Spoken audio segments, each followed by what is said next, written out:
Hi.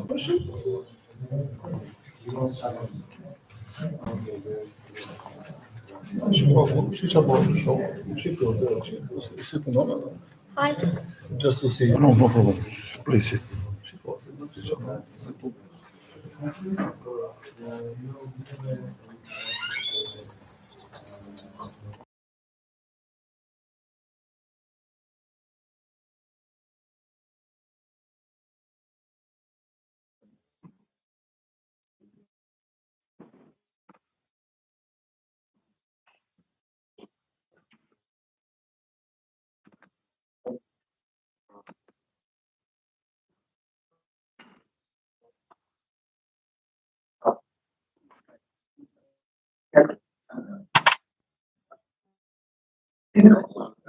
Само тела видали. Функционира.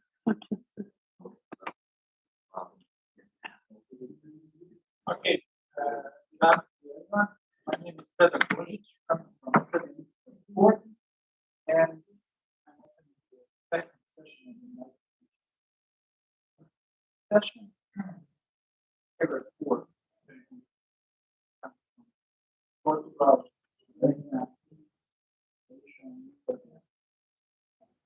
first, our next speaker is Patterson, coming from Portugal, University of Lisbon. He has a PhD in science of education, sports science, and health science. Adelson was a physical education teacher for 9 years, researching health promotion. He has recently studied the relationship between physical activity, fitness, and mental health. He has published several international peer-reviewed articles, several research projects. Several scientific journals, field of sports science, health promotion, professional physical program, and is present to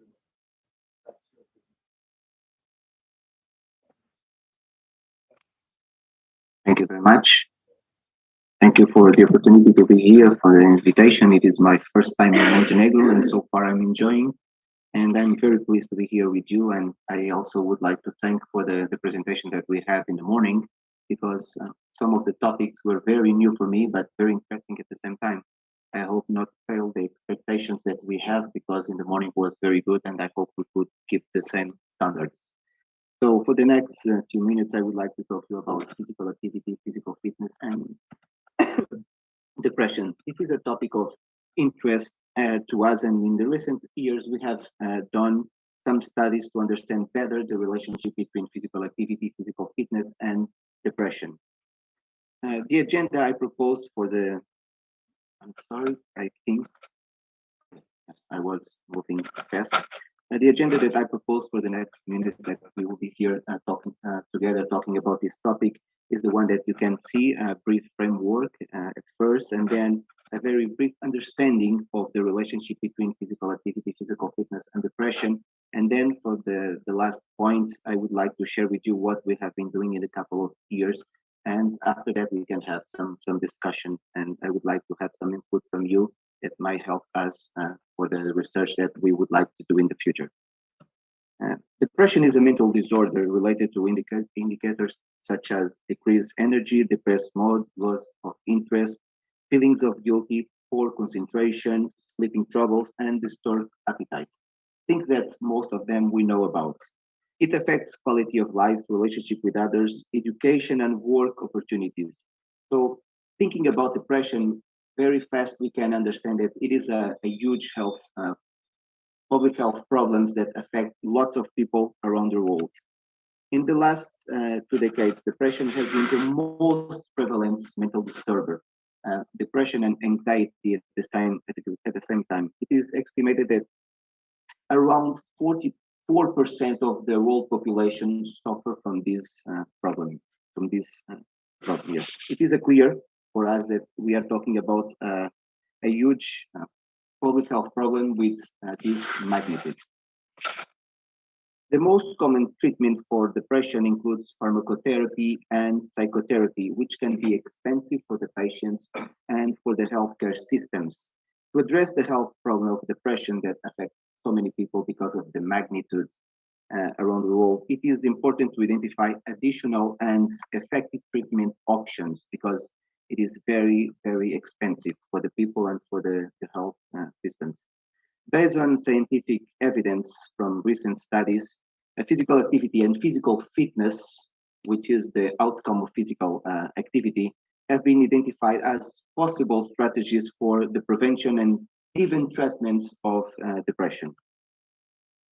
The health benefits of physical activity, as we know, are well documented. We know that physical activity reduces the risk of mortality from all causes, prevents diabetes, cardiovascular disease, various types of cancers, obesity, and many other health problems. Physical activity and physical fitness also provide protective effects against depression and has a positive effect on depression treatment. So we are talking about a powerful tool that we have on our hands. Studies with the children and adolescents show that physical activity has a positive effect in the treatment of clinical and non-clinical depression. As we can see in the forest plot that I'm showing to you, more active children and adolescents have less depression. This is very clear. This is just for us to know that physical activity has a positive impact in decreasing depression. For adults, the results are pretty similar, the ones that we show previously for the kids. More physical activity is associated with a decreased risk of depression and depressive symptoms. For major depression, you can see the top right graph, the results are interesting. The ideal amount of physical activity to reduce the risk of depression varies between 5 to 35 minutes per day. It means that if we engage in physical activity in this range of time, it will be enough for us to see some positive effects. For depressive symptoms, top right graph, the ideal duration to reduce the relative risk significantly varies between 10 to 30 minutes per day. Of course, we know that it depends because we are different, but this is what the data show to us. Considering the magnitude of this health problem and seeing that physical activity has an important role in the prevention and treatment of depression, this area of study has aroused our attention in the last couple of years. And we have done some studies in this area that I would like to show to you, and we can then discuss about this. So far, we have been doing most of the studies that we have been performed are cross-sectional studies. We also have performed some longitudinal studies and some systematic reviews when we are talking about some specific topic that we would like to have an overview. So systematic review helps us a lot. With these studies, we intend to understand better the relationship between physical activity, physical fitness, and depression. And we hope to soon start with experimental studies. But so far, we have not been doing this because we are trying to apply to get some financial support. But so far, we have not been very competent, and it means that we have to keep trying to get some support to extend our studies. This was one of our first studies to show that engaging in physical activity is negatively associated with depressive symptoms, regardless of people's socio-demographic characteristics. For us, this was very important, not because it was one of the first studies, but it helped us to understand that physical activity has a positive effect on depression, even if we are young, older, or any other type of social demographic characteristics that we have. So generally speaking, and in a very simple way, this means that physical activity has significant benefits to reduce depressive symptoms in all the people. In this study, we emphasize that it is not enough to practice physical activity. It is enough, to practice physical activity at least once a week, because we wondering if the amount of physical activity that would be necessary to reduce the depressive symptoms. And with this study, when the analysis that we performed, we realized that in some cases, even once a week, when a person engages in physical activity, it is enough for us to see the reduction of the depressive symptoms. As you can see, we have placed two tables, as you can see in the slide, because we performed the analysis with the variable that evaluate the depressive symptoms in its continuous form and in its dummy form, since the scale that measured the depressive symptoms was EuroD12 items, as a score in which values 4 or more indicate the existence of depressive symptomatology. Regardless of the analysis that we performed, it was clear that the practice of physical activity at least once a week has a significant effect on reducing depressive symptoms. In this study, we sought to analyze the relationship between changes in physical activity levels and depressive symptoms over 4 years. We are talking about the longitudinal analysis that we did. People who practice physical activity in the past and continue to practice in the present, and those who did not practice in the past but start to practice in present, were less likely to have depressive symptoms. This study for us was very interesting because it means that the real physical activity that matters when we are talking about the relationship between physical activity and depression, it is the one that we practice in the present. It means that if you in the past were sedentary and you change your behavior and you became to be more active, it will be very good because the physical activity that matters is the one that we practice in the present. And of course, we know that because the effects of physical activity on our body are not permanent. So, and we can also see this when we're talking about depression. For us, this was also an interesting study. We knew that physical activity is a health behavior, and at the same, but the times that we spend on sedentary behaviors is a risk for depressive symptoms. We created a moderation model to see if physical activity moderated the positive relationship between the time spent watching television, which is related with depressive symptoms, with higher depressive symptoms, and depressive symptomatology. The results that we observed was for us interesting because we can, let's start with the table. We see that the more time spent watching television, TV, the higher the depressive symptomatology score. When we look at the moderating effect of physical activity in this relationship, we realize that more time spent practicing physical activity attenuates the relationship between time spent watching television and depressive symptoms.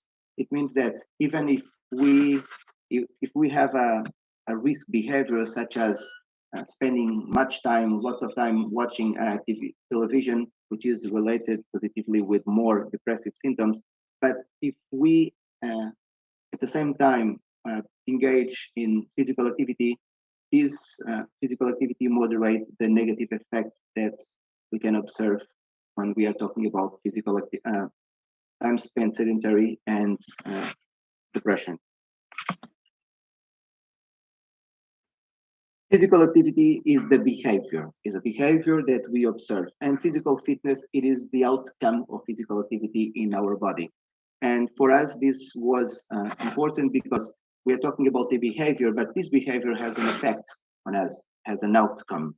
Considering this, it would be important to understand the relationship between physical fitness, the outcome of physical activity, and depressive symptoms. With this study, we realized that more strength is related to a lower probability of depression. Strength is a component of physical fitness. As we know, physical fitness has different components, and we are talking about one of the components of physical fitness. Perhaps the most important fitness components for older people, because older people will have more difficulties to improve their cardiovascular fitness. So I would say that perhaps this is the most important fitness components for older adult people. The patterns of all graphics it is the same as we can observe. For men and women, the greater the hand grip strength, the less likely they have to have depression. Let me just make a correction because as we can see, from 0 to 10, it is a mistake that we send a message to the journal for them to change, because it should be from 0 to 100. And the journal recognized the mistake, and they said that they will do the correction. But so far, I think they forgot the several emails that we sent to them to make this correction. And the results of these studies raised some doubts that led us to carry out some other studies. First, we performed a systematic review and meta-analysis to see if the literature confirmed what we had verified and the study that we showed previously. The results, as we can see in the forest plots, corroborates what we had seen previously. People with more strength are less likely to have depressive symptoms. It means that physical activity is important, but also physical activity, when we are talking about physical fitness, when we are talking about this specific component, which is the strength. These results made us trying to go a little bit further. We wanted to understand whether hand grip strength could be used as a predictor of depressive symptoms.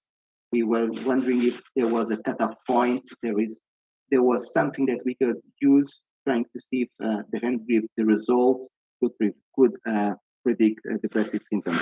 The results do not allow us to recommend that the grip strength as a preventive test for depressive symptoms, because the sensitivity and specificity values were not high. But for us, it was interesting. It was like a study to have fun. Let's see, because we understand that there is a relationship. Let's see if we can have a cutoff point, some information that we could use, trying to see the level of strength could predict the depression. To understand the mechanisms that can explain the relationship between physical activity and depressive symptoms, we performed a systematic review to see if physical activity could explain the synthesis of the dopamine. We know that depression has what causes depression. There are lots of things that cause depression. One of them is the neurotransmitters, and we would like to see if there was a relationship between the synthesis of dopamine and physical activity. The regular practice of physical activity increases the synthesis of dopamine and theoretically helps in the regulation of emotions. But this is an hypothesis, because we just are talking about things that we have been seeing in the papers that we had read. This relationship may explain the mechanisms underlying the role of physical activity and the prevention and treatment of depression. Basically, this is what we have been doing so far. So far, as I said, most of the studies are cross-sectional, longitudinal, and systematic reviews and meta-analysis. And for us, it's the first step for us to be sure that this relationship exists, for us to understand a little bit more the amount of physical activity. There is a cutoff for the amount, for the level of strength. So I would say that this is the first step of our team, and we would like to go a little bit further. We are very receptive to developing international relationship with colleagues from Montenegro, from the countries that are here represented. But basically, this is what I would like to share with you, and then we can have a discussion talking more about this if you have some doubts. I would like again to thank you for the opportunity to be here, and I'm very pleased and open to answer your questions. Much.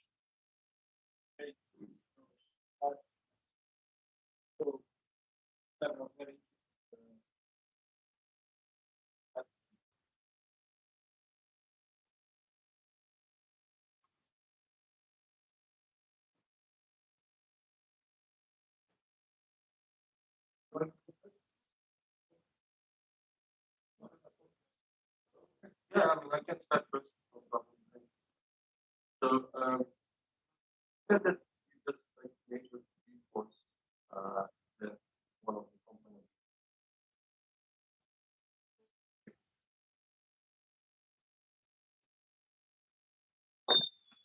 So, what is your plan for the next?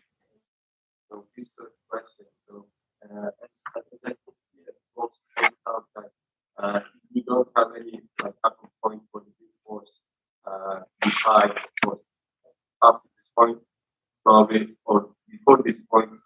or the passion level will be higher. So, what other physical fitness parameters do you think that might be also related with the level of the passion? Or We can divide the components of physical fitness in two different ways. The components related to performance and the components related to health. So we can take off the components related to performance, but related to health, we know that talking about depression, I would say strength for sure, because we have observed, and some studies that we did not show, but cardiovascular fitness, cardiorespiratory fitness. It is also related to depression and with lots of other health problems. and Alison, just continue with the question. So you just for the couple of points for big force, you studied with the elderly people, right? Yes. Did you do the same similar types of studies with the youngest? No, we only did with the older adult people, because that's the reason why I said for this particular population, the strength is a very important component. We didn't try to do with the younger people, no. But yes, we're giving an idea for the next paper perhaps. But just let you know that when we start to develop some knowledge in this area, we did not have data, and we came across with some open access databases, the SHARE project, European Social Survey project, and some other projects that they open the database for the researchers. So we have been using for the last perhaps decades the SHARE database, and then it comes to our mind to start to use depression. And we are using data that we did not collect so far. We are using data that are open access, and yes, and that's the reason why we applied to get some support for us to be able to collect our data. Recently, I did not say and show to you, but we applied for Erasmus Plus project, and we got financial support, and we are developing a project related to physical activity and depression, while hoping perhaps couple of years we have our own data and we can share it to you here perhaps. Thank you. De nada.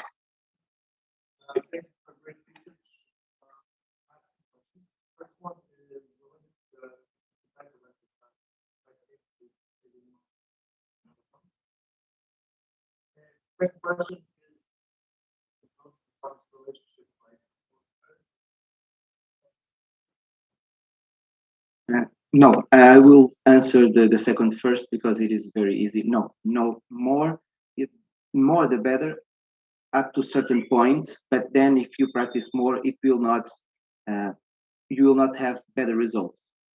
But the first question, I'm sorry, can you okay, the specific type of exercise. This is something that we have collecting some data in a very small project, and we would like to see.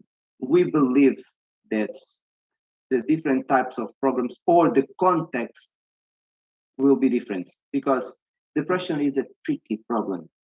Imagine that we have a major depression. Imagine, should I say to a person with this problem to walk to cross a bridge running? I would say that perhaps it is not a good idea.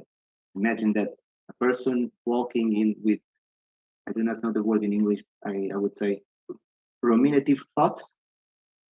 So perhaps a person with depression, I would tell he or she to practice physical activity in a group, something with a high intensity if it is possible, to this person to be aware of his thoughts. Because imagine that I'm dancing, but I'm not very familiar with the steps of dance. I will try to be focused on what in the task, and will my thoughts will not be in my mind all the time. So I would say that the type of physical activity affects, but so far we have no much information about that. I think the physical activity has a physiological effect, but at the same time, I also believe, based on things that we have been reading, the context, it is very, very important.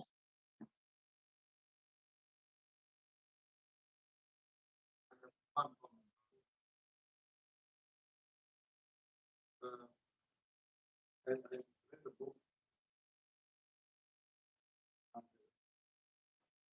it's a topic about real No. I only know the name of the author.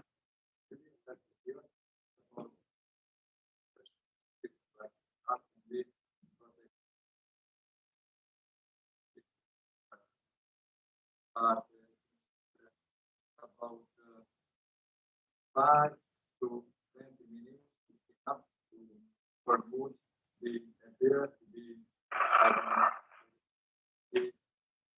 more live, more content with ourselves. And, my question is how you work on that to make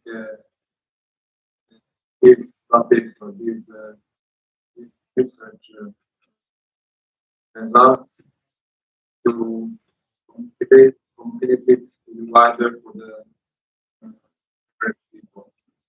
How you, because we are here in scientific area, but how you communicate it to the other people, because in this book it's very simple and very clearly proof about the effect of physical activity on.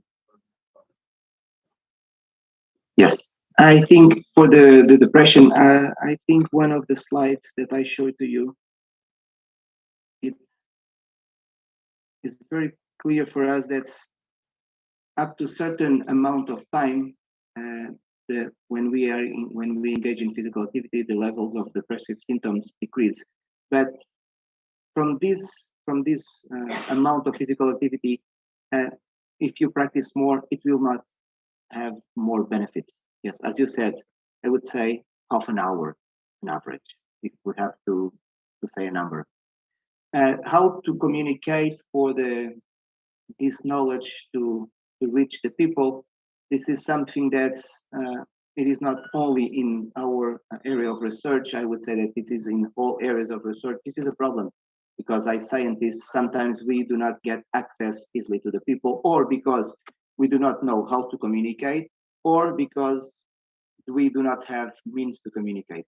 So the project that we are working on, we are trying to do lots of systematic reading, read lots of systematic review and meta-analysis, and then we hope to perform some umbrella reviews, because we would like to create European recommendations, the physical activity recommendations for depression. And for us, when we were submitting the project, it was a challenge because of exactly what you said. We would like that if we can produce these recommendations, to make them to be accessible for the people. And we have to invite as partners one organization that have contacts with the lots of universities and some other organizations to help us to spread the message. But it will happen only at the end of the project. Well, this is one strategy. For sure, there are lots of others, but this is the one that we are going to use. Because maybe that's very, very important, because the pharmacy industry also has lots of use. Yes. They put a lot of money to make people know about that. But physical activity, we don't speak about enough. And physical activity, Yes. the pharmacy industry, we who are here are doing physical activity, are working with food, working with others. We have to be more focused on marketing to be This is a very good observation, and there are studies, and in some of the studies, it is very clear that in some cases, the pharmacotherapy and physical activity have exactly the same effect. The problem is that the pharmacy industry, they will promote their products because they have money. We do not have the same amount of money as they have for us to promote. And I think this is something that we always will struggle, because I cannot see you having the same amount of the pharmacy industry to make publicity, because they will make publicity because they will have money back. But in our case, if we publicize our products, we will not get anything back. I think this is something that we have to fight against, but it will be very hard. It is very hard, and it will be very hard. And so just to finish, and in some studies, because physical activity has the same effect on depression as the drugs, the pharmacotherapy, and with two advantages.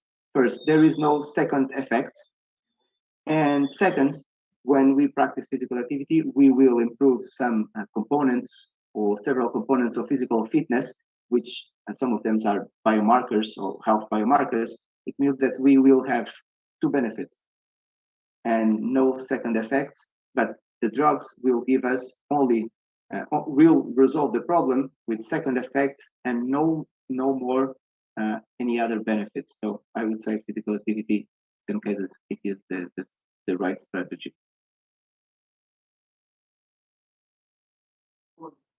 Methods used to measure. Physical activity, sometimes it is by questionnaire, and Which type of question? IPAC, it is one that we have been using, yes. And the depression? Usually, it is depends on the database that we are using, but it is EuroD scale and CES scale. Yes, and in these scales there is a cutoff point, and above this point we can see that this is it is not this. That's the because of this I always have to write in the papers depressive symptoms, because it is not a medical diagnosis. Yes, and we have to be careful. Oh, in the papers that we did so far, no objectively measure of physical activity.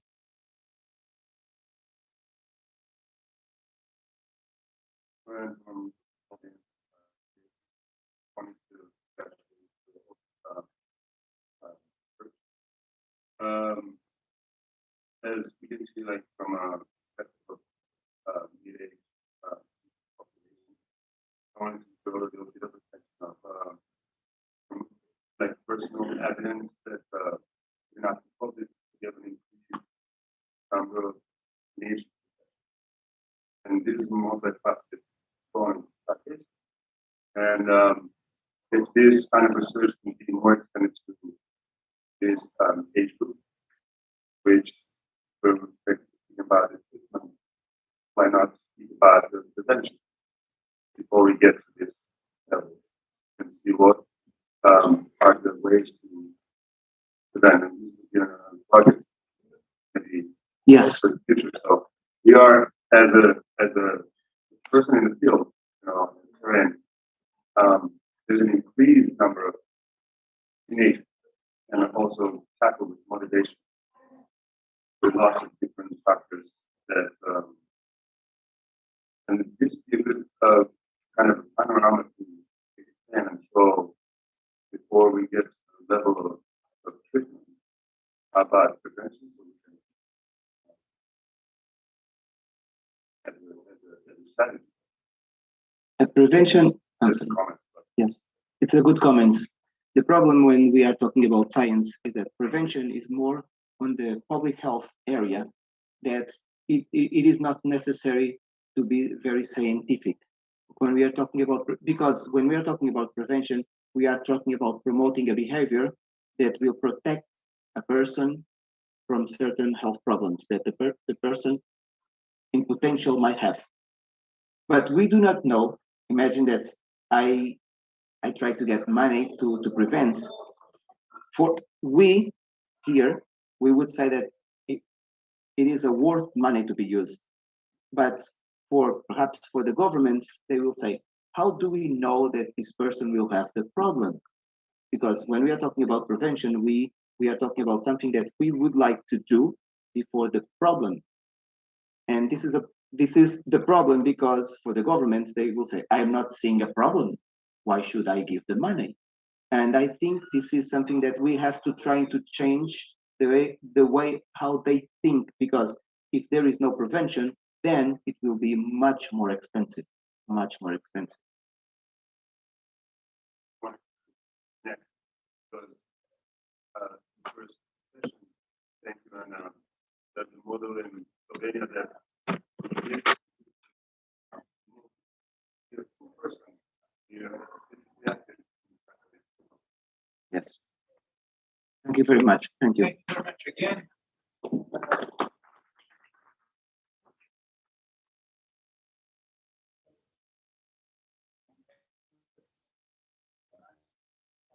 Any field of research, there's a PhD in physical activity, health, wellness, physical activity, health, and sport.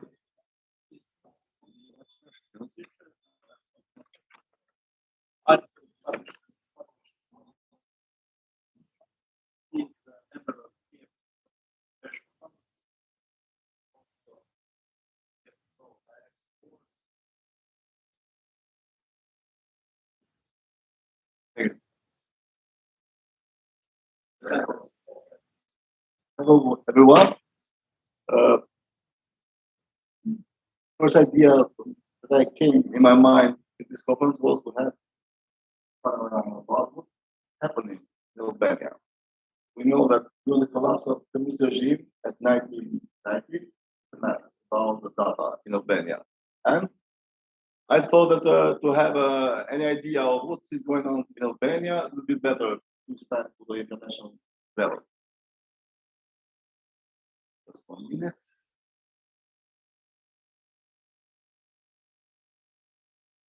This was the reason that we began in 2005 our idea in Albania with our team to begin and to observe the level of leadership for the young children.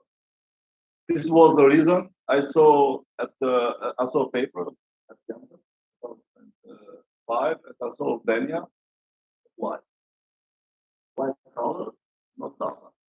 Till 2005 in Albania was a mess with the data about the physical activities, sports participation, this was the idea that comes to my mind with my colleagues to begin to start about gathering the data and to see what's going on in Albania. And in 2010, I went in Denmark with my colleagues, and I was complaining there. We do not have money, we want to work, we do not have project. And the professor gave to me this slide. You have the money. Why do you not work to have the data? A lot of people that are working with the money are not setting the data. This is the real problem in the country that I introduced. It was a mess, and together with my colleagues, we began to think about the national strategy, creating some databases in the national level. As we see, in 2014, in Italy, it was a gallery about having a EU Council, about having some information about parameters, strategies, about this activity in Europe. There are a lot of works that are being done in European level. I'm presenting a project EUPASMOS. This is for adults, but I took some idea about this project to implement to the children.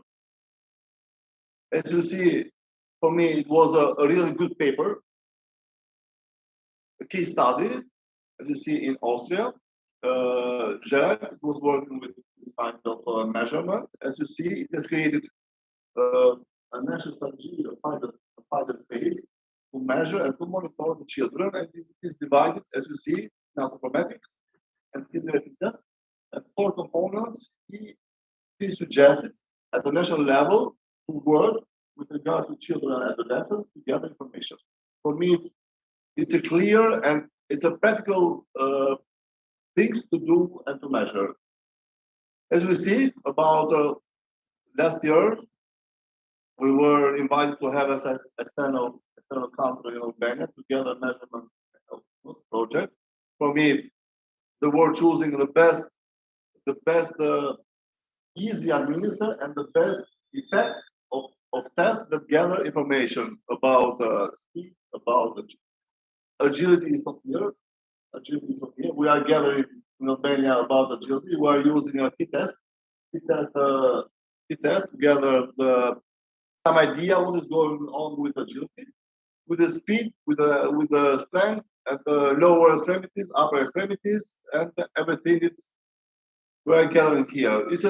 For me, it's a good protocol to work with regard to children. What is going in Albania? There are a lot of short studies that tell the panorama about physical activity and sports in Albania, but not real data to believe. And for this reason, there are here some data, as you see, but I'm not focusing here, about the actual level of physical activity and sports in children, with regard to children. This is the school system in Albania from 2014. Now it's a better system. At elementary level, we have 3 times per week in 45 minutes doing physical education, but only 1 hour is done by the physical education teacher, and 2 hours is done by the general teacher. And in elementary and secondary school, we have 3 times per week by physical education teacher, and is the same 2 times per week in high school. Compared to 2003 before, we have a clear panorama and the better protocol of delivering this education. For me, it's quite good from the perspective. In 2014-2015, together with our colleagues, we had an idea to have some data and to create a sustainable national strategy for children and adolescents. And we began. As you see, there are 5 main components about physical education in Albania. We were gathering body height, weight, BMI, and waist circumference for physical activity level by the questionnaire used in Albania at the national level. About sport activity participation, we gather data with questionnaire. For motor abilities and for gross motor coordination, we gather data because of the lack of the budget. We gather data only on the capital city of Albania, and we thought that now we are ready to create a national strategy. We have this data, and now we are ready to propose to the government a national strategy. But what happened? You see, it was divided the percentage of children doing sports. You see that football is the first place in Albania, volleyball and basketball and martial arts. These are the 4 main sport disciplines that children do during the week, at least 3 times per week. These are daily activities. 76.5% and secondary, they are doing daily activities. They are doing structural activities less and specific for less. We have this data. We have the data for the daily activities. We have data now. We have put the BMI. We have put the BMI into 2 databases, and we have collected and we have calculated underweight percentage. But in this moment, start the problem. You see, with the same data of BMI in children, we have 2 different panorama from this database and from this database. Only with one data, you see. It's totally a mess with international cutoff points. World Health Organization gives us 1.5% of underweight children, but the other database with the same database gives 7% of underweight children. It's really a problem because what data to choose to compare our BMI data? The same panorama is for overweight. You see the difference. Two databases, international best test for databases. The same data gives two different panoramas. The same problem is about obesity. WHO gives us that we have 77.2% of obesity in Albania. But the other database gives lower percentage with the same BMI values. What we did, we thought it was better now to have our own cutoff points data. And we gather all the measurements, and doing this calculation, we did our own cutoff points. And you will see that this is the real data from the way. This is our project, basic, and we have used our own cutoff points. Now, you see what databases we have to use now. What would we offer to the national level? What to do? Because the same data with using 3 databases gives us 3 different statistics. It's the same with overweight. You see the difference? WHO databases give us that we have 80.6% of overweight people, children. The same is about obesity. Comparing the data with studies in 2000, you see about this is for body height. In 8 years, we have an increase by body height. For example, in 14 years old, we have an increase from 2000 2050. We have an increase by 12 centimeters only in 8 years. It's the same panorama for girls. It's the same panorama for body height. It's the same panorama for girls and boys. Let's see it for girls. What to believe now? Are the people that have done the project before a couple of years in Albania doing the real things or having some biased data? We do not believe now what to compare.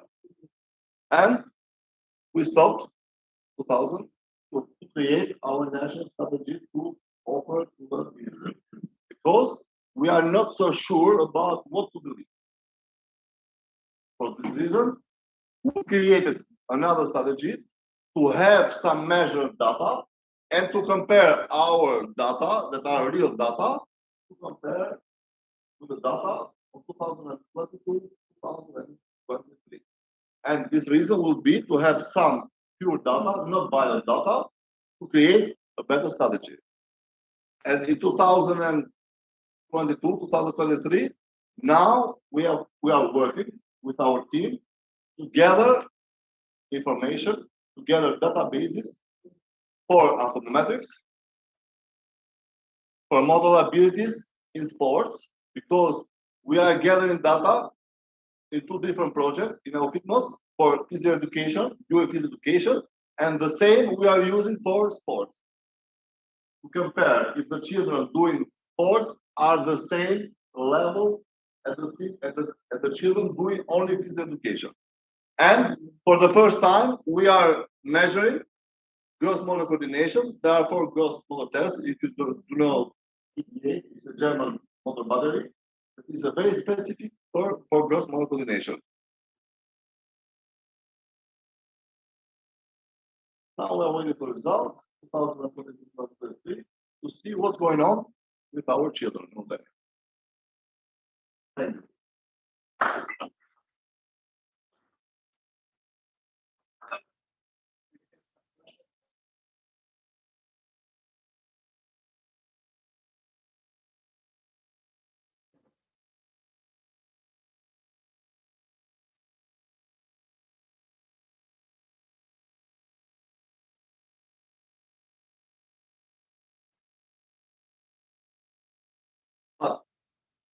With others, we are thinking and we have seen the article published.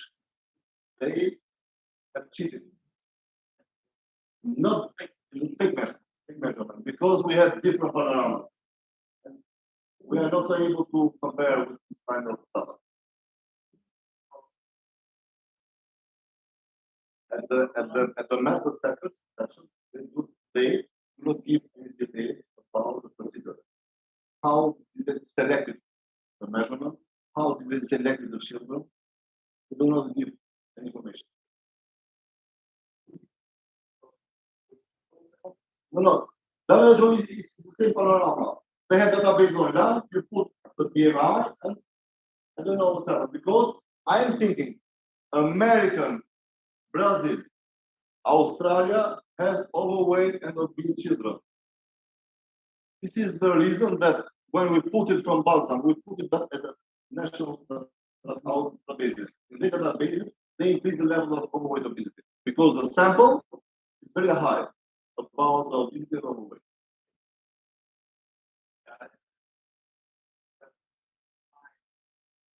But we are using now our own data points. We create our own database on data. Just have the limitation when you want to compare with the other countries. That's the one.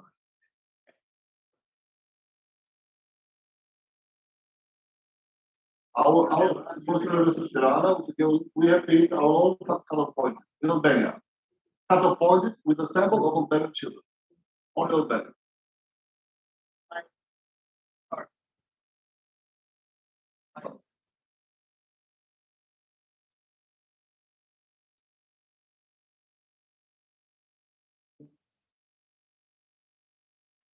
The people who gather information. You said that 100 years. But, from,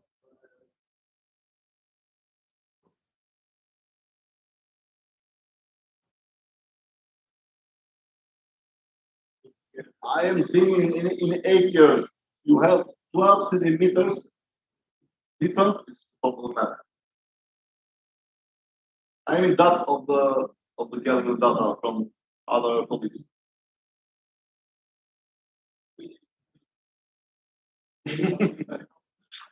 Earning the money, not doing nothing. This is the idea. Just giving some notes that this is the result. For me, to stop, to be careful. Better waiting than giving some strategy, fake strategy.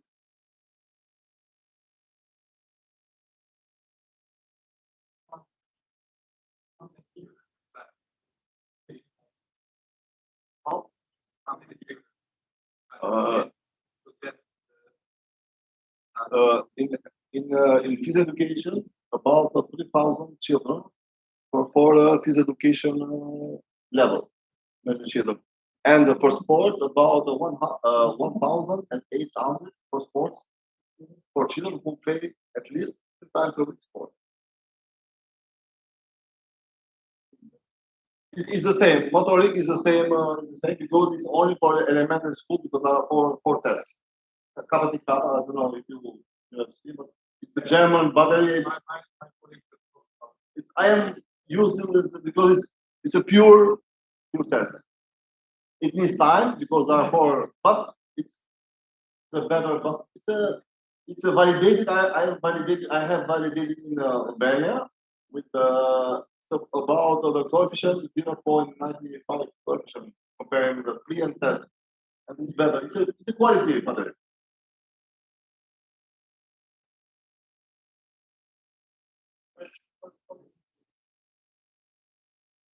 I have one question. I understand at this moment you are collecting data for Comparison. Norms. For population. When you make norms, what's the next step? Are you gonna to make some system that this evaluation should regular? We are thinking to do each in 10 years repeatedly. We are measuring. But we have a question from parents. I do measurement with children, but what I have to do with the measurement? With this kind of innovative, we will create some online applications, and all the parents will put their own children measurement, and we see the level is better, it's going lower, the children. This is our idea, to have some open system database for the parents and coaches.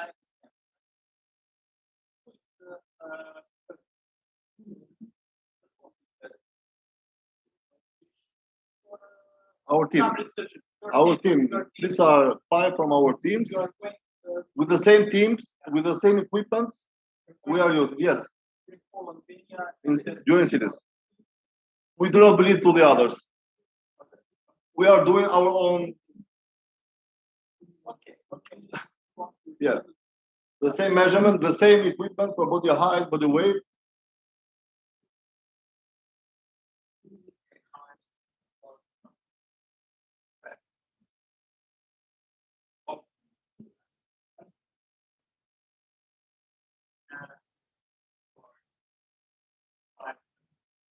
Almost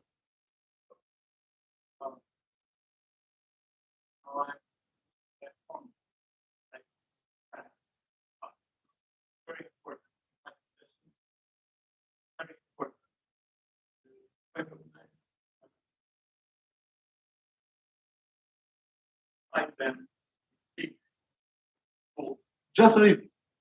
In 10 years, do you believe? Not fake, not fake. What I have seen in their methodology, they are not so clear. What they have done, they have gathered just from the physical education teachers, they have gathered from a pharmacy, I don't know. It's a mess at the method section. It's a professor, it's my professor, Marcola. But I am speaking, but I don't know to remember what they have done before years. It's a mess.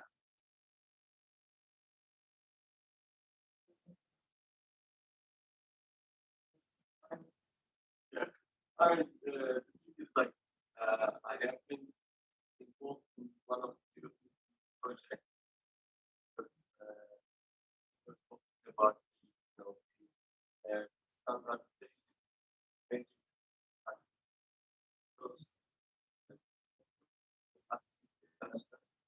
When you use the questionnaire, some questionnaires, there are some questions like for the last 7 days or for the last day or things like that.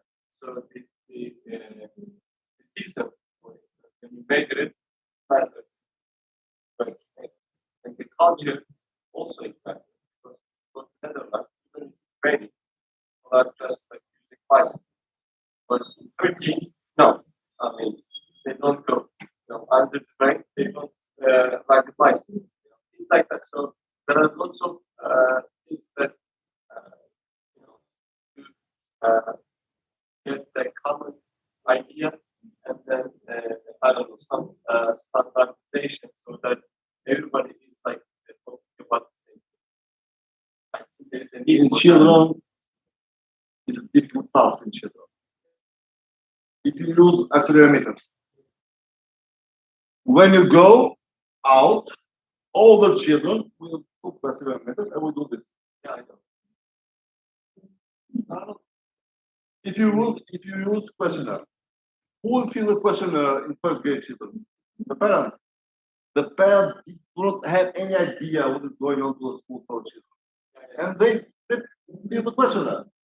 It's a mess, I think. It's a mess having some real data in children about disability. Yeah, they're just nowadays about active craft. I don't know. It costs about GPS and it costs. Idea, and then have like standard time season period of time that they data might be a good idea. But it costs a lot. Yeah, I know, it costs a lot. Yeah, of course. really good knowledge of that. Because questionnaires that are already done. Thank you. Thank you. Thank you. If you don't-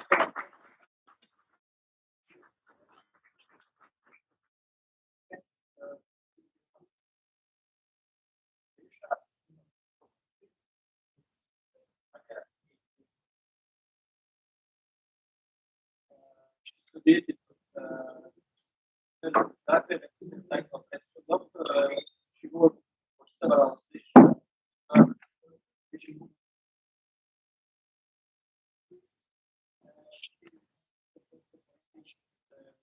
she participated in a project, and now her area of research is health literacy, health. Thank you.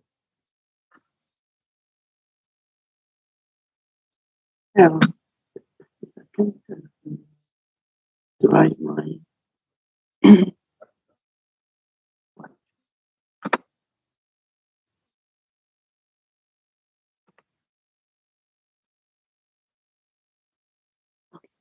Good day, everyone, and thank you for nice introduction. So I would like to present our recent study, which is connected with adolescents. Like moderator said, it's part of my interest. And what I want to present you is a point of care method in evaluating lipid profile in adolescents, association with physical activity levels and body composition. So for the start, there are some brief definitions. We heard all this morning, but one more time. Yeah, adolescence is one particular phase in life between childhood and adulthood. And by UN definition, that is a period between 10 to 19 years of age. Why is this unique stage of human development? Because the children are developing not only physically, not only psychologically, also social development. And for public health of youth, it's a very important time because in that period you can build a good health foundation.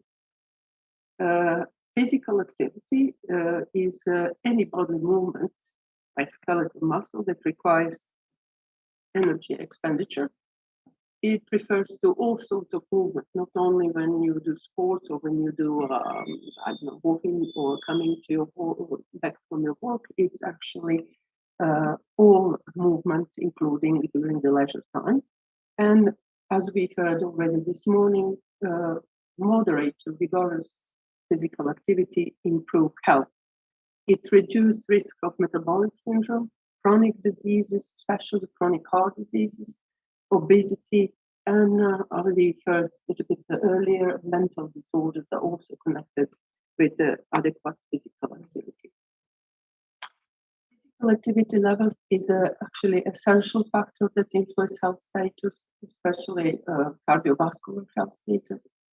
And we know from public data that peak of physical activity level is about age 13.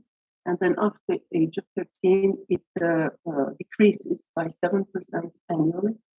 So we have today a very sad situation. Data reported that 81% of adolescents globally do not have adequate physical activity level. Lipid profile from our medical point of view is very important determinant of cardiovascular health status. When we say lipid profile, we mean level of lipids in our blood sample. Of lipids that we usually look in the blood sample, that is the cholesterol, high density lipoprotein, low density lipoprotein, and triglycerides. What is today known that the high level of low density lipoprotein and cholesterol and triglycerides, they indicate an increase of cardiac diseases in later adolescence, while high-density lipoprotein indicates the healthy cardiovascular system. Knowing that the inadequate lipid level, about serum lipid level, would be good predictor of good or bad health outcome in adulthood. American National Heart Lung Neurology Institute, together with American Association of Pediatricians, in 1992 brought some recommendation to do screening for kids or children that they discover already the familiar predisposition for high blood levels of lipids. But with their theory that only particular population of adolescents will be targeted at screening, they miss about 30% other adolescents which they have high level of lipoproteins, but they don't have family backgrounds of high level of lipoproteins. So they changed in early 2000. They changed and they implemented so-called universal lipid panel screening, covering all children in the beginning from age 6 to 9 and then later from 14 to 16. And now recently also they do screening of lipid profile. They target in so-called non-high density lipoprotein from age 2 to 6, and later on they repeat this testing from age 14, 16 to 18. Point of care testing, POCT method, is actually a form of laboratory testing. It's going in a group in our medical sphere, in a group of minimal invasive diagnostic method. And good is that this method managed to bypass very expensive fixed clinical laboratory testing, which in sometimes is very important in a case, for example, in medical emergency. Probably all aware of saturation, oxygen saturation, that is very important in emergency medicine to figure out. And one of methods how we measure it is pulse oximeter, which is we do it on the site where we need it. So point of care method testing. It's also called a bedside testing method, which do analyzing in side of patient or in any location, wherever you need it. The good point of care testing is that the results that you need, that you want to obtain, is coming very fast in a few minutes. We did in our research a lipid profile, and we get it in 2 minutes. My colleague did research on university regarding lactate level in the blood during the sport activity, and she gets it with this method in 30 seconds. How these devices are working, they utilize the principles of immunoassay and flow chromatography, which my colleague this morning showed you how big his biochemical lab looks like. This is just a small machine with the strips that you use. What is the advantage of a point-of-care testing method that is low maintenance and easy to use? And today they are having so many different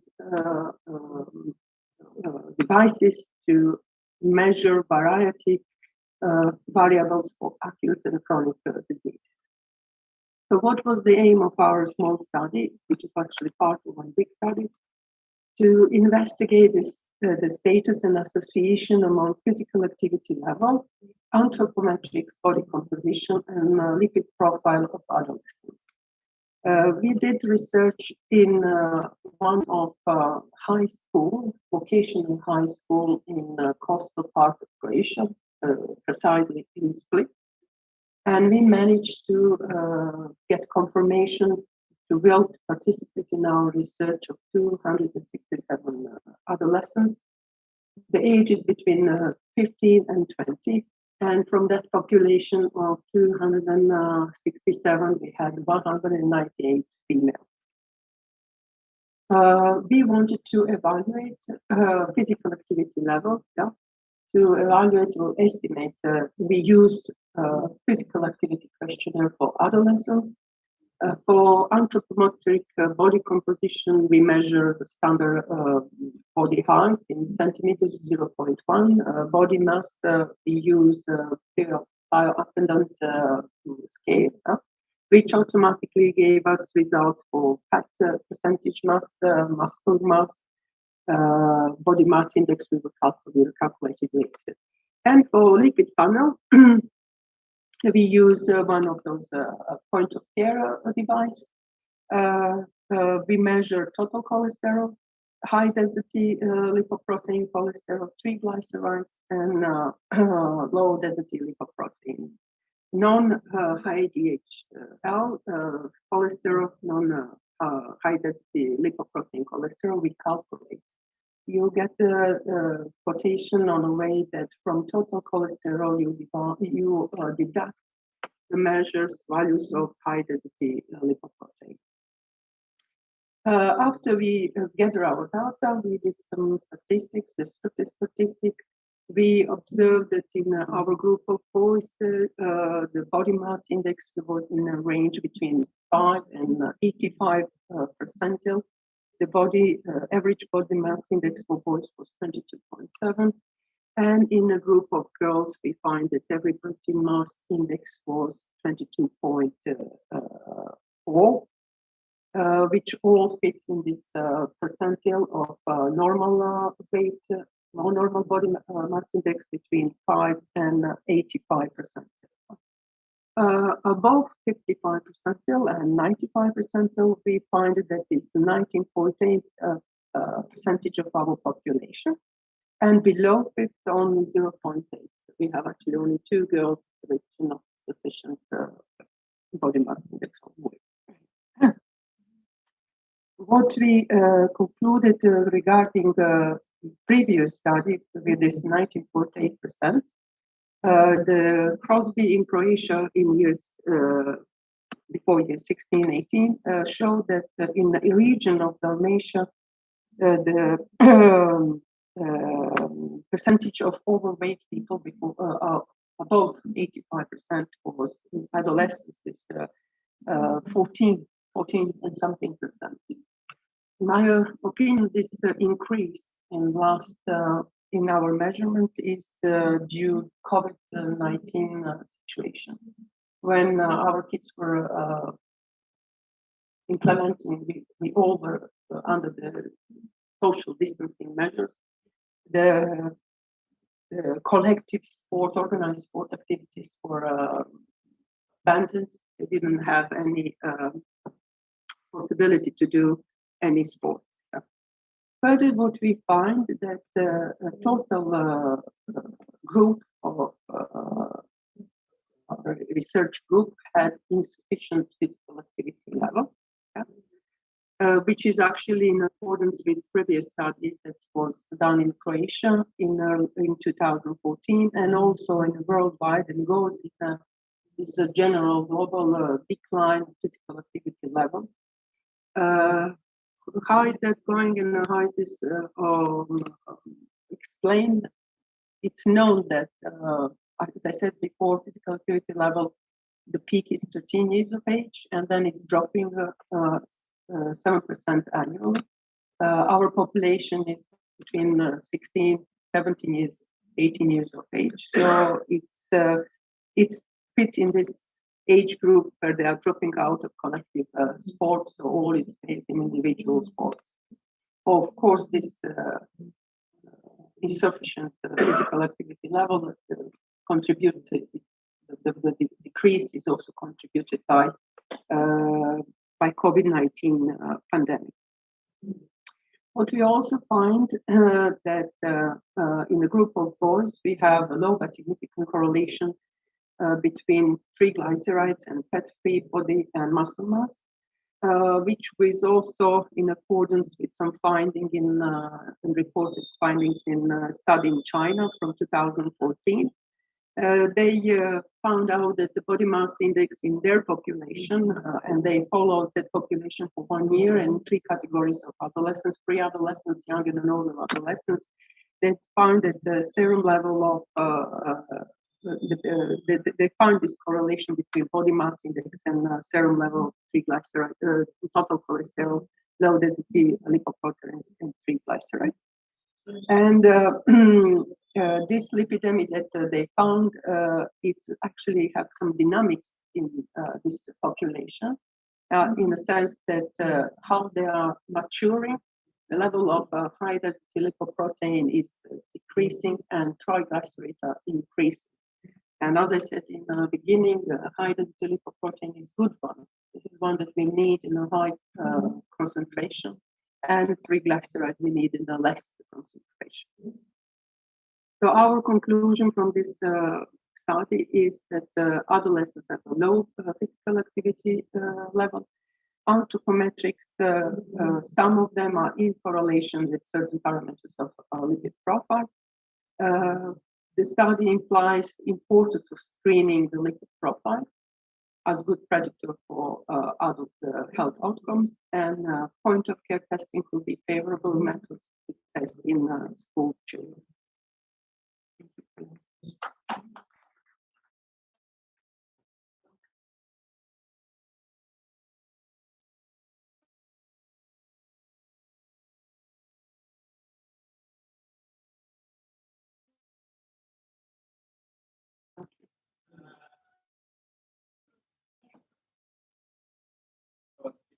Yeah, the question. Yeah, not here. Here. Yeah. The correlation is 3. Yeah. Right.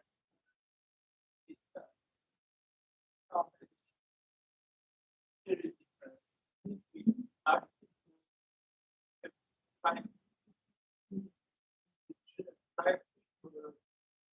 above substandard and the below substandard. No, but that is maybe disadvantage of our study, because the sample that we have is a particular school that we do. It's a vocational school from health area, so whatever we get, it's really nice. You know, you have a majority of levels of lack proteins and physical activity questionnaires. They are very healthy population.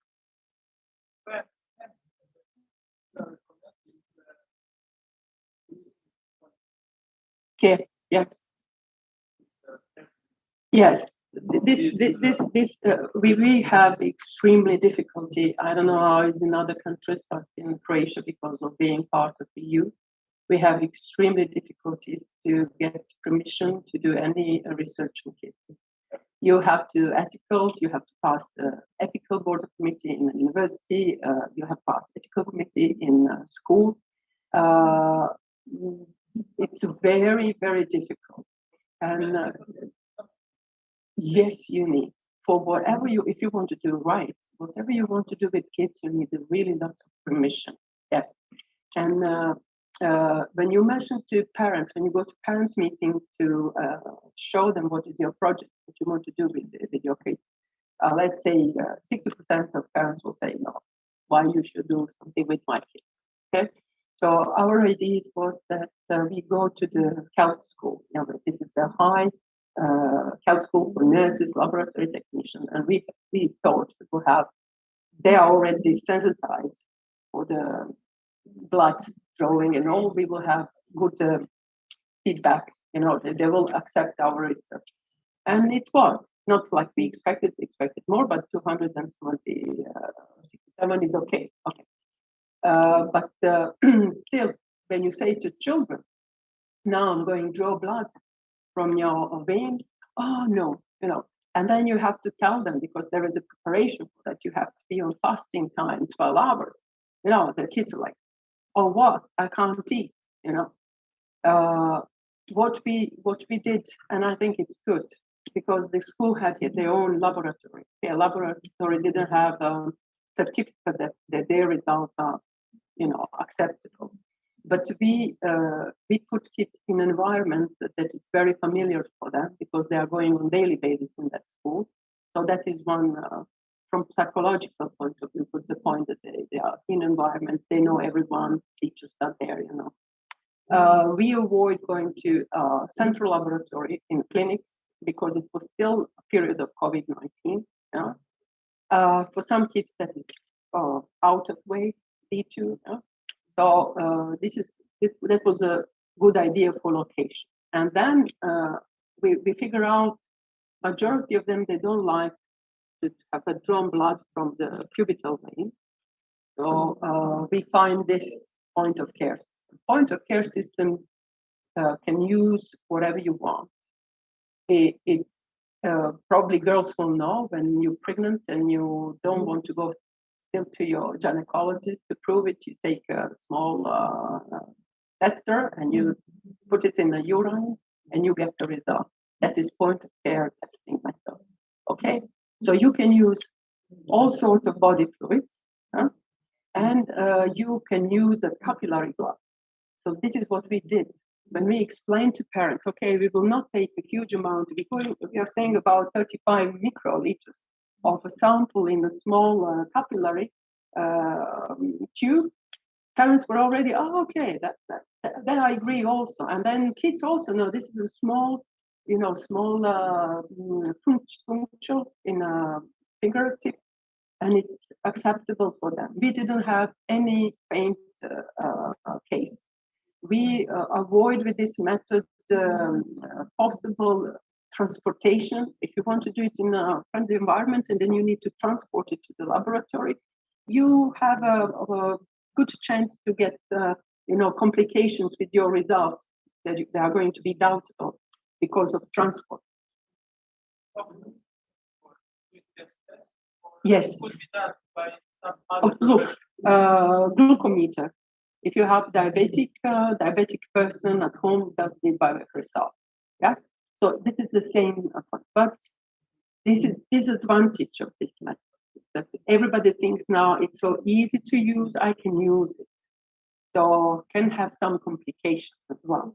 So what we did, because I'm a medical doctor, I supervised everything. I did it together with my friends, laboratory technicians, and we were making sure that kids are safe.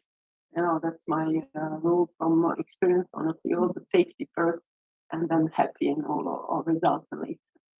So we were happy. We were so surprised with how it went that another colleague of mine, she has a project with the population of Down syndrome. All parents accept this. We now are doing the data processing with children with Down syndrome.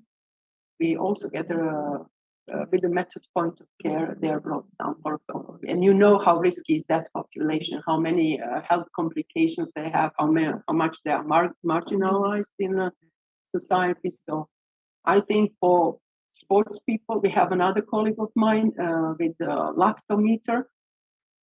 They have an idea to measure level of lactates with the swimmer, rarely 25 or 50 meters, then 10 seconds, 15 seconds pause, and then. But what is the problem? If you take a weighing, forget about it. And then if you have this old method with then capillary and all, you lose time. You don't have this 15 or 10 minutes what they have in this drainage process. And then we find this point of care method. She gets it in 15 seconds results. So they could make their testing idea on that, and they can measure it's 3 times. So on the beginning, in intervals, and at the end. Okay, I'm not paid by any of there's no mistakes. I'm not paid by any of. You have a zillions company. We choose one. They're not even expensive. We choose one that wanted to deliver it as fast as possible. Yes. You have we use Meson, but you have cardiac. I know, but Yes, you have. Yeah, this one. yeah, yeah. But you have zillions of them. Yeah, zillions of them. Market for it grows up. Yeah, in last 10, 15 years with this development of immunoassays and all, it's very easy. It's really very easy, and everybody can do it. What is the problem? One who wants to do it and is not with no medical background would be good if they pass some sort of a course to not. At the same measurement, same. Yes, same pattern. Yeah, we measure we have a machine for lactate, we have machine for lipid profile, we have machine for hemoglobin and hematocrit, and you have it immediately. Immediately there in front of you, you know that you have enough erythrocytes and hemoglobin. It's yes, a good idea for everyone to do more research in that. Okay.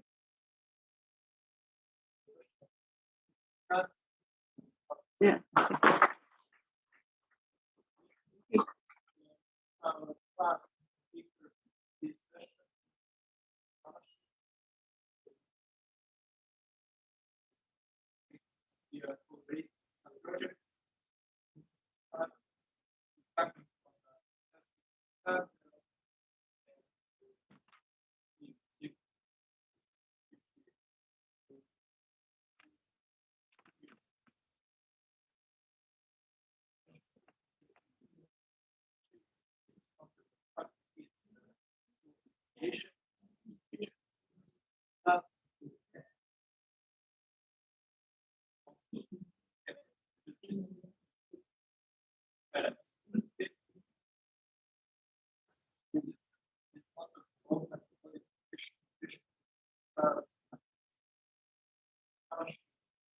Thank you. Thank you, dear colleagues, dear friends, dear organizers. Thank you for the inviting me here to be in the FastTech conference and to give me a chance to present my study, which is a little bit connecting to the physical activity and connecting to the measure methods. And this is that way where is the money. There could be used a lot of things, a lot of instruments, and maybe some instruments would be used with kids. We will now we will or you will be listen about that little bit. So I will talk about soccer, about the soccer team from Serbia, because what is important in the sport, what is important in this area of sport in soccer, it's running. It's very important part, and the running performance, running intensity. It's also maybe we will see after the conclusion. Maybe it will be impact on the result. All professional teams had coaches, not only head coach, they had also assistant coaches, also coaches for conditions and psychological status and all that things. And with the running performance, it's not a new area. They measured it earlier, like 30, 40 years ago, but now they have instruments which is very which is validated and are representative. And in those leagues, as you see, La Liga, Premier League, Serie A, League One, Bundesliga, Croatian League, Eredivisie in Norway, Ekstraklasa Poland, First Division Brazil, they made some assessment or measuring football, soccer players, and they ran about between 9 to 11 kilometers per game. And we see how did they do, how they did it. It's a catapult system. I think you heard about it. The catapult system, it's using a GPS and using some antennas from the stadium. And the soccer players are wearing a vest.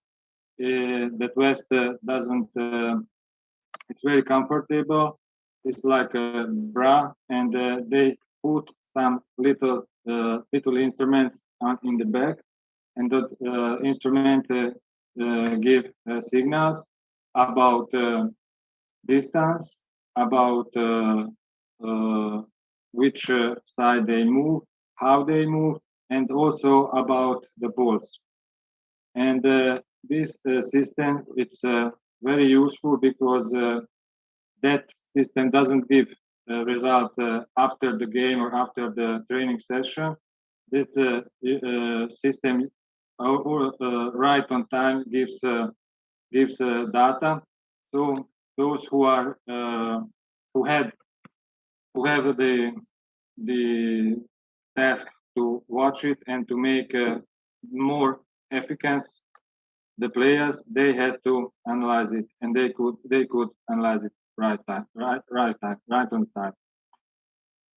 So I did assessment in Serbia, in north part of Serbia, one soccer club, which name is PSC, Otopoja Sport Club.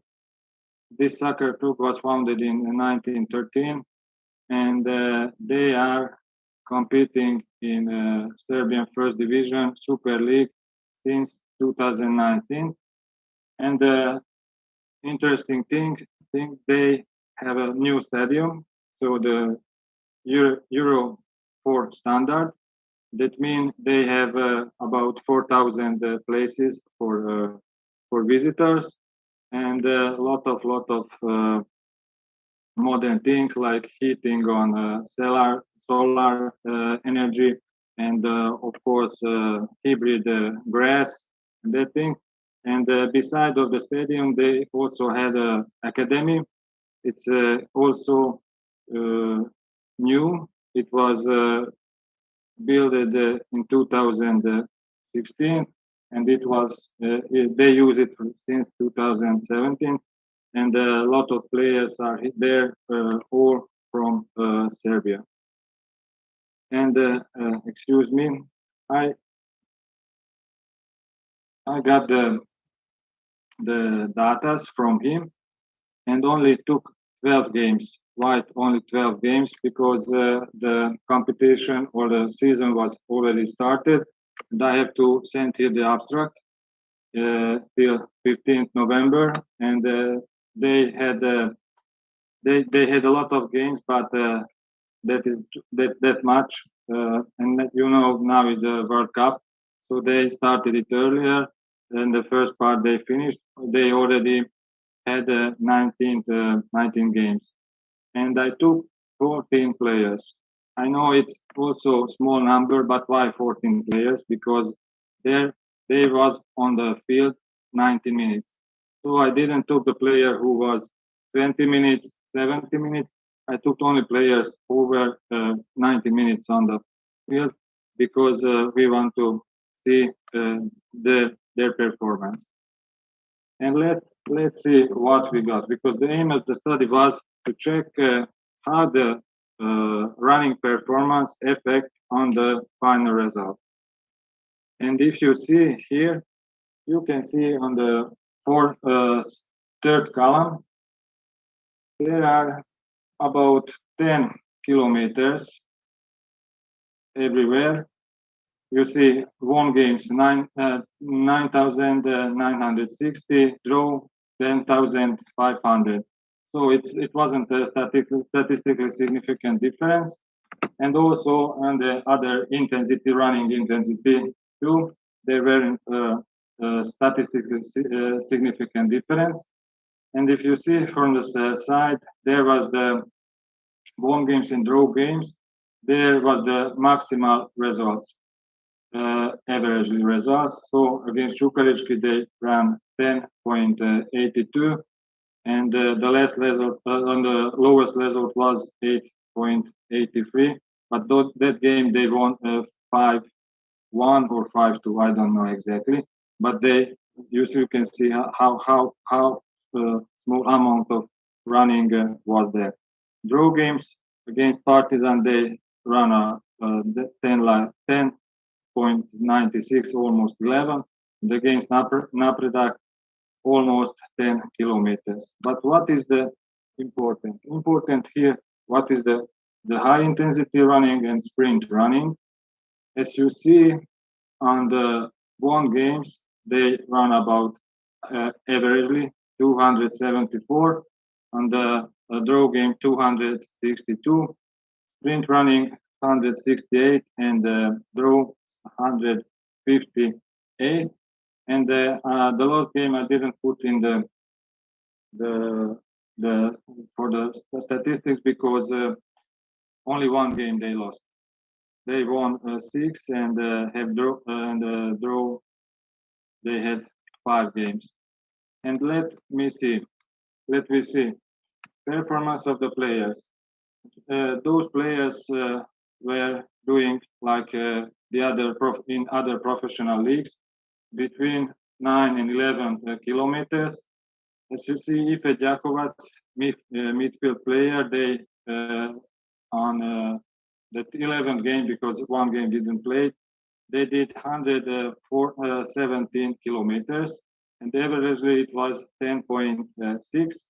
And as you see, there are defenders, there are midfielders, there are also strikers, and they are here about 10 kilometers averagely on the games.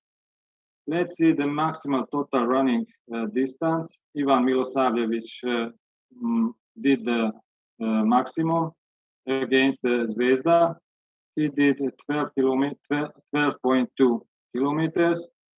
And let me see where is it on the international court, or how is his performance. For example, as you know, those guys, Bernardo Silva did 13.6 in Premier League. He played in Manchester City, and David Beckham did it in the national team against Greece, and his record nobody still had it. So the national or the international range is between average range is between 9 and 11, and Bernardo Silva is the recorder now in Premier League. Let's see about high intensity. Ife Đakovac did it, as you see, 20 to 25 kilometers per hour, and about 25 kilometers per hour, about 6 or 7% of total distance running. But if you compare it with the international data from there, Spanish League, England, or Germany, there we can see 7 to 10% of in top leagues they do in high intensity running. So that means our players have to work, or maybe to selection to be different, to take players who are faster, to have more better results on the international field. The fastest players were, the fastest sprints were from Juk Stanojev, 33 kilometers per hour, and Ivan Milosavljevic, 33.5. And if you compare it with the fastest soccer player now who are active, then you can see Kylian Mbappe, 38 kilometers per hour, and Gareth Bale had 39.9, almost 40 kilometers per hour, but not now. it was against Villarreal in 2013. So it was he was much younger. And what are our conclusions from the motor or from the running performance? You can't count the final result. You also have to investigate from the psychological, also tactical, also from technical way to see to have better results. And of course, the running performance it's very important, but it's most important the intensity, how is the running intensity on the field. Of course, this investigation or this research has a lot of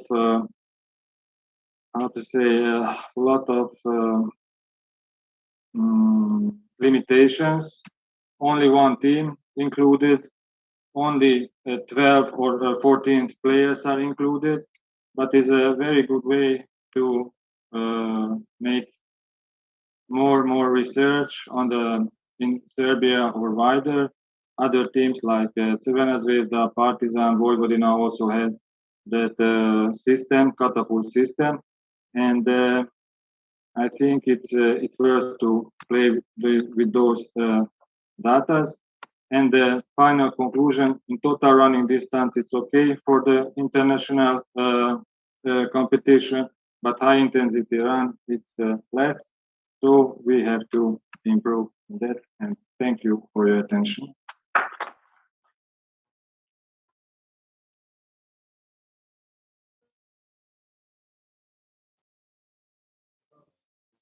Yes, please.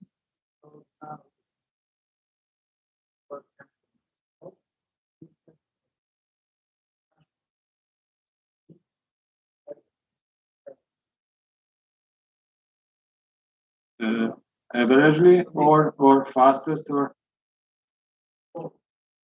I don't have data, so it's Mbappe on the field, so he is still the fastest, I think. He's playing for French national team. Ronaldo is old now. He can't make that performance to be the fastest player on the field.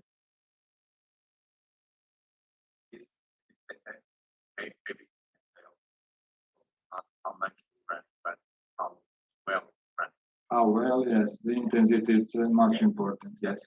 When you compare no, I had a lot of leagues like Spain. When you compare your league to the other one, as a what is the percentage of the time put you during the game? You know, the game has time.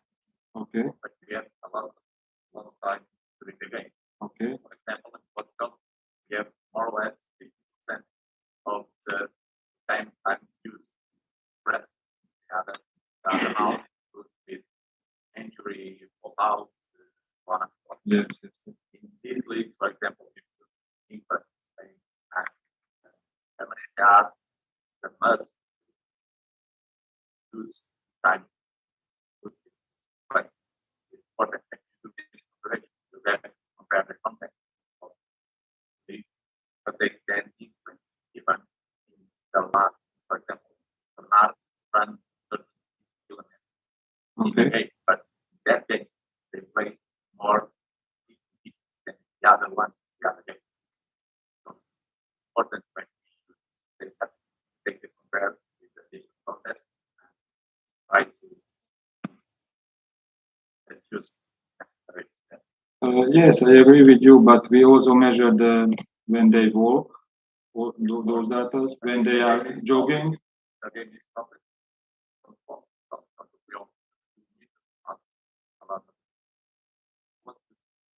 run to get the ball. Yes. It's not the same if you want to move, wait the game starts. Yes, I agree with you, and also one addition: if you are running on the field and you are changing the position, you also have had effect on the game because maybe you just stop between the ball and the goal, and it's also a very important part. Part of the players. Yes. We have 90 and what players play because of the center defense or a striker or a winger or a back. But what you want to say? It's very different. But as you see, I put from 9 to 11 kilometer. In 9 to 11 kilometer, all players we can put inside. But if you want to hear exactly data, the midfielders had a much more running distance. The defenders, it's also interesting, had the lowest running distance. More high intensity. Exactly. But okay, I should put it here in the presentation. I agree with you. I should say it. When you make your break and make your analysis. Yes, just as you see, I had only 14 players. Yes, but just to check what was the topic of the study. It was only the hypothesis was, does running performance affect on game result on TSC soccer team? So I didn't put Serbian team or Serbian league, only TSC team. Yes. And maybe we could measure by the positions, but I need more data. When you have all the data, maybe you can different when you analyze all the analysis for the position. Fine. Absolutely. Thank you.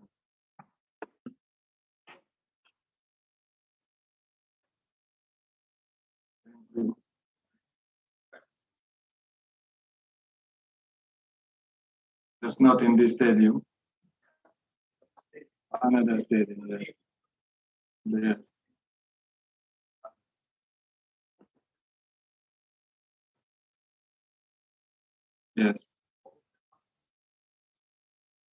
Yes.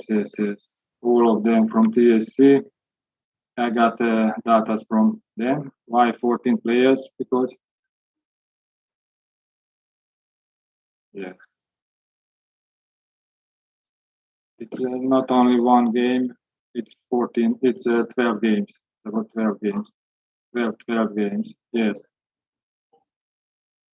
All players who played from the first round till 12 round, but just only those players are in this sample who played 90 minutes. 90 minutes in one game, 2 games. So it's not possible to play 14 players. Yes.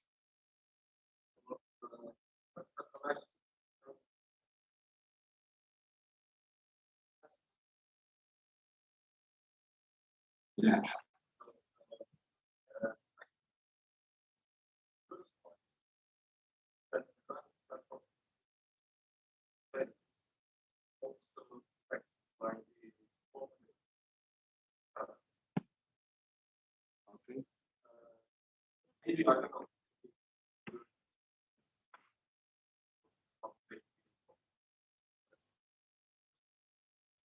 Okay.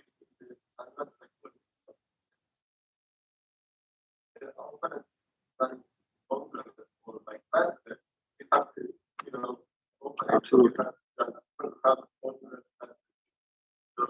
What do you think about this one?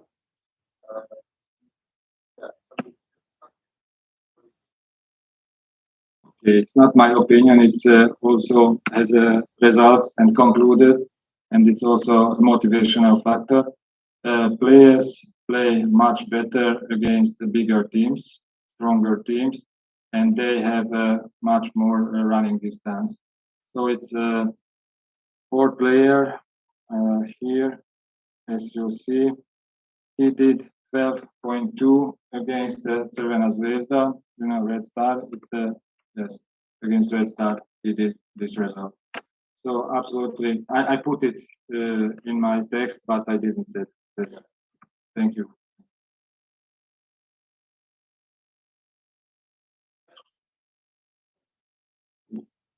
There is one question about walking. Goalkeeper, it's between 4,000 meters and 5,000 meters. It depends on the type of the goalkeeper. Yes, I took it out. Yes,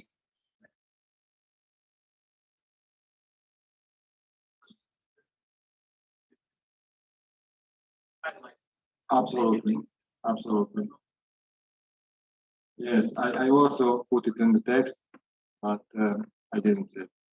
Okay, thank you for the.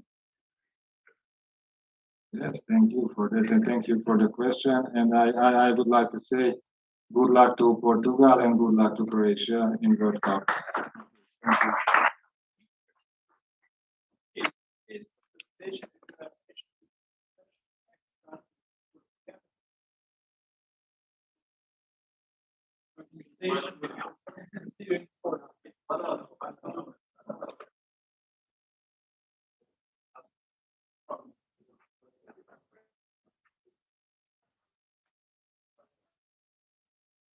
Thank you.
Ja sam mislim svoj, ali znam da imaju na selu, kada imam 3 kuće, ja nisam ponekad.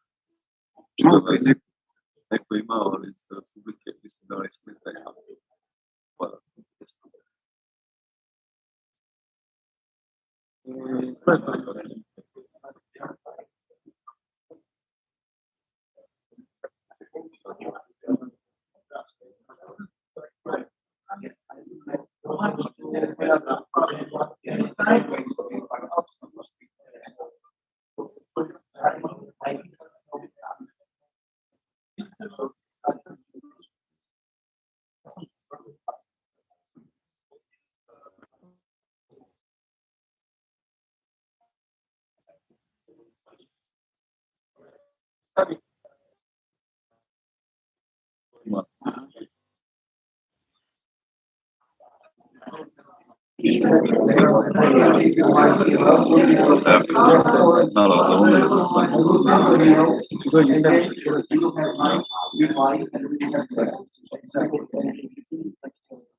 A je onoga neko uzeo, ali to nije MUP. Taj koji je bio, to je bio nečiji drugi. To je bio vaš pointer. Imate vi?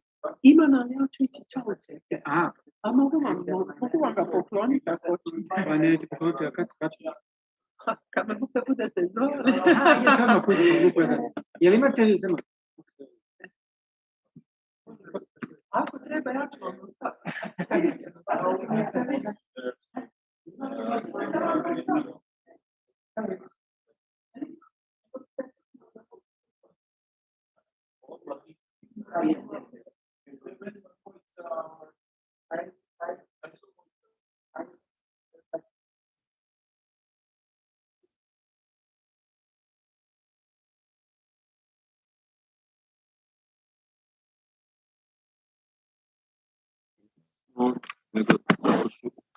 Kako je? Ćemo im daj mak pomoći, da sam ga ja uzeo.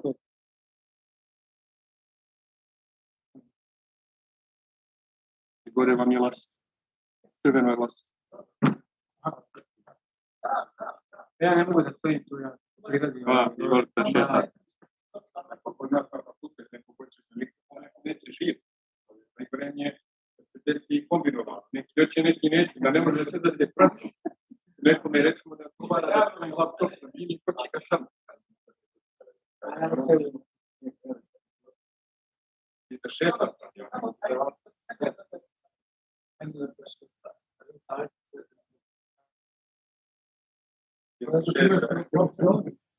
Ja sad, zbog mene neprirodno ovdje ovako postojem i da sada pričam se tamo, da zbog priče, ali čuvi, inače se dobro je ja sam sada,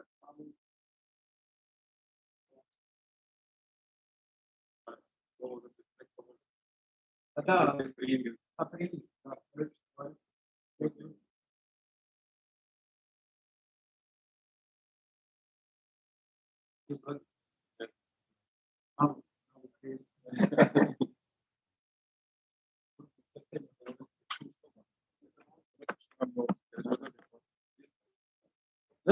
sad neko je bio